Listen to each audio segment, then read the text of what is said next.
દિયોદર પંથકમાં ચોમાસાની શરૂઆતમાં જ વરસાદ ખેંચાતા ખેડૂતો ભારે ચિંતામાં મુકાયા છે અને મોંઘા બિયારણ તેમજ ખાતર ખરીદીને હોંશે વાવણી કર્યા બાદ હવે પૂરતા પાણીના અભાવે આખો પાક નિષ્ફળ જવાની ભીતિ સેવાઈ રહી છે। વાવ, થરાદ અને દિયોદર સહિતના આજુબાજુના સમગ્ર ગ્રામીણ વિસ્તારમાં ચાલુ વર્ષે ચોમાસાના પ્રારંભે જ મેઘરાજા જાણે મોડું ફેરવીને બેસી ગયા હોય તેવી પરિસ્થિતિ નિર્માણ પામી છે।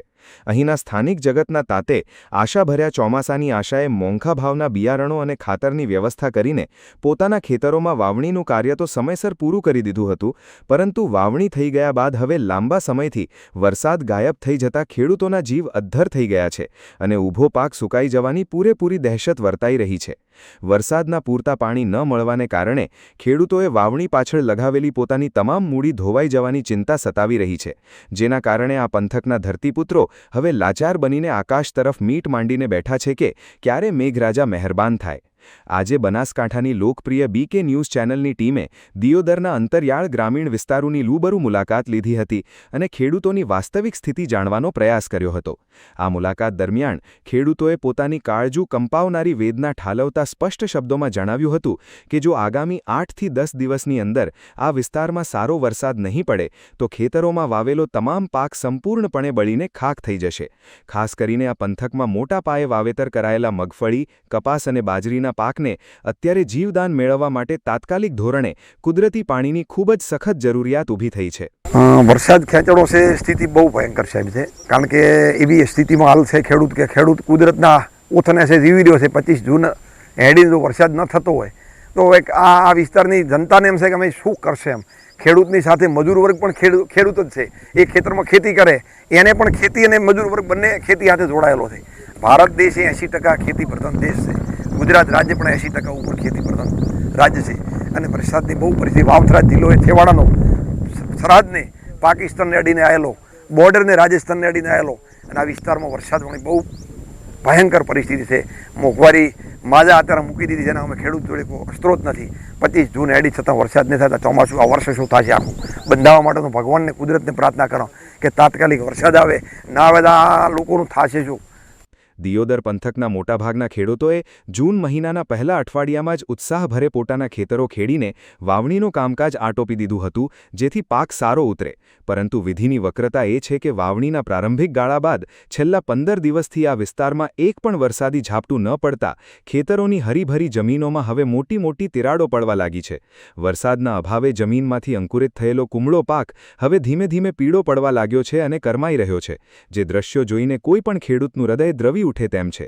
પરિસ્થિતિ એટલી હદે વણસી ગઈ છે કે હવે જો આગામી 2-4 દિવસમાં કુદરત મહેરબાન થઈને અમૃત વર્ષા નહીં કરે તો આ વિસ્તારના ગરીબ અને મધ્યમવર્ગીય ખેડૂતો આર્થિક રીતે પાયમાલ થઈ જશે અને દેવાના ડુંગર નીચે દબાઈ જશે। ખેડૂતો દિવસ રાત કાગડા ઓળે ચોમાસાના ધમાકેદાર રાઉન્ડની રાહ જોઈ રહ્યા છે અને આકાશમાં વાદળો બંધાય ત્યારે તેમનામાં આશા જાગે છે, પણ વરસાદ ન પડતા આશા નિરાશામાં ફેરવાઈ જાય છે। આ કટોકટીની ઘડીમાં જો તાત્કાલિક મેઘમહેર નહીં થાય તો જગતના તાતને ચાલુ સિઝનમાં બહુ મોટું અને ક્યારેય ન ભરાય તેવું આર્થિક નુકસાન વેઠવાનો વારો આવી શકે છે તેમ સ્થાનિકો કહી રહ્યા છે। વર્ષો વર્ષ 6ઠા મહિના વરસાદ આવી જતો, આ સાલ વરસાદ થયો નથી। પાણી અહીંયા ઓડા છે, ઉનાળુ બાજરીમાં વાવેતર હતા પણ ખેડૂતોને એટલી બધી બાજરી થઈ નથી, ગરમી હતી, લૂ હતી, એના કારણે 50% ઓછું ઉત્પાદન મળ્યું છે। તો આ અહીંયા અમારે પાણી ખૂબ ઓડા છે, હજારના ફૂટના બોર છે, 600-700 ઉપર મોટર ચાલે છે, મોટર પાણી લાવતી નથી અને ગરમીને કારણે વીજળી પણ પાવર ઓછો મળે છે લાઇટને મોટરમાં, એટલે પાણી માપે લાવે છે। હાલ આ સિઝન હેડેરી છે અમારે મગફળી પાવાની, મગફળી છે, બાજરી છે, જુવાર છે, મગ છે, જે પાવવું હોય, પણ હવે પાણી નથી, પાણી વગર શું પાવ? લાઇટ આગળ પાણી ઓછું કાઢે, આગળ પીરે ને પાછળ બીદાડે સુકાઈ જાય, વાયરો ને ગરમી છે, વાદળાય નથી, વરસાદનો કોઈ અનાર ભળાતા નથી। તો અમારે એરિયામાં પાણીની ખૂબ જરૂર છે। સરકારશ્રીને 2 હાથ જોડીને વિનંતી છે કે અમારા એરિયામાં પાણીનું કોક કરે। ખેડૂતોનું કહેવું છે કે મોંઘવારીના જમાનામાં દર વર્ષે ખેતી પાછળનો ખર્ચ સતત વધી રહ્યો છે અને તેની સામે જો કુદરત પણ સાથ ન આપે તો જીવવું મુશ્કેલ બની જાય છે. બજારમાંથી ઊંચા વ્યાજે રૂપિયા લાવીને અથવા તો ઘરના દાગીના ગીરવે મૂકીને ખેડૂતો ખાતર અને બિયારણ લાવતા હોય છે અને જો આવી સ્થિતિમાં પાક નિષ્ફળ જાય તો આખું કુટુંબ મુશ્કેલીમાં મુકાઈ જાય છે. અત્યારે દિયોદર પંથકને એક ગામમાં ખેડૂતો સવાર પડતા જ પોતાના સુકાઈ રહેલા પાકને બચાવવા માટે ચિંતાતુર વદને ભગવાનને પ્રાર્થના કરી રહ્યા છે.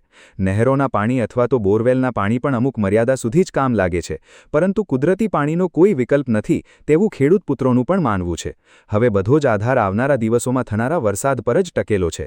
જૂન મહિનો ચાલી રહ્યો છે પણ હજી સુધી કોઈ વરસાદ વાવેતર માટે થયો નથી અને ખેડૂતોને હજી સુધી કોઈ વાવેતર થયું નથી. મગફળી છે, મગ છે, આ વાવેતર હજી સુધી બાકી છે. હજી કારણ કે બધાનો પ્રોબ્લેમ એક જ છે કે પાણી જ નથી, કારણ કે પાણીના તળ 700-800 ફૂટ ઊંડા છે. એટલે આ વખતે જો તળાવ ભરવાની પણ પ્રોસેસ ચાલુ, પણ હજુ સુધી કોઈ તળાવ ભરાયા નથી. એટલે સરકારશ્રીએ કોઈ ઘણી યોજનાઓ લાવવી જોઈએ જે માટે કરીને ખેડૂત ઉપર આવે અને ખેડૂતની આર્થિક આવકોમાં વધારો થાય.